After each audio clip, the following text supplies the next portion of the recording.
The Biden administration is urging Congress to pass a bipartisan border reform package this week that would reinforce the president's authority to shut down immigration. Now, former President Trump and many of his Republican allies are speaking out against the policy. In one argument, they say the president doesn't need Congress to close the border. Our Verified team is looking into these claims. Abby Larico is here. And Abby, immigration, as we know, is a pretty complex issue, politically speaking. Right, Les. You know, it's a hot button. It's emotionally charged. It involves a lot of different actors and organizations. But in this discourse, many on social media claim President Biden could act with a simple executive order without involving Congress. So let's verify. Can a president take executive action to close the border? We turn to several sources here to verify, yes, but it's complicated.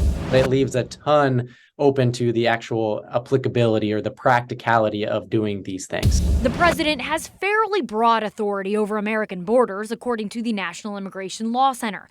President Donald Trump exercised that authority with several actions, including ordering construction of a wall along the Mexico border. And since his first day in office, President Biden has taken even more executive action related to the border, issuing enforcement guidance to the Department of Homeland Security and rolling back Trump-era policies.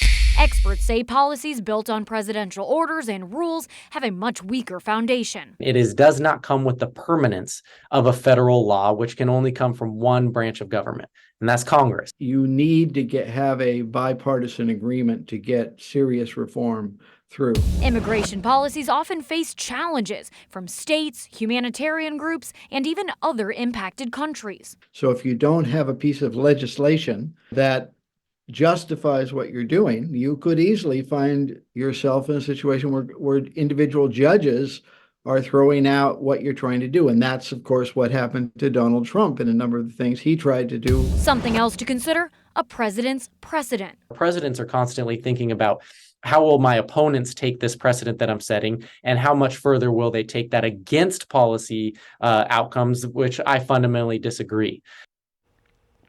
So in other words, President Biden has to consider this. If he successfully shuts down the border via executive action, what may future administrations do with that kind of power? Leslie? Yes, that 1 foot in the present and 1 foot in the future, and not really knowing what could happen in the future kind of decision. All right. Thank you, Abby.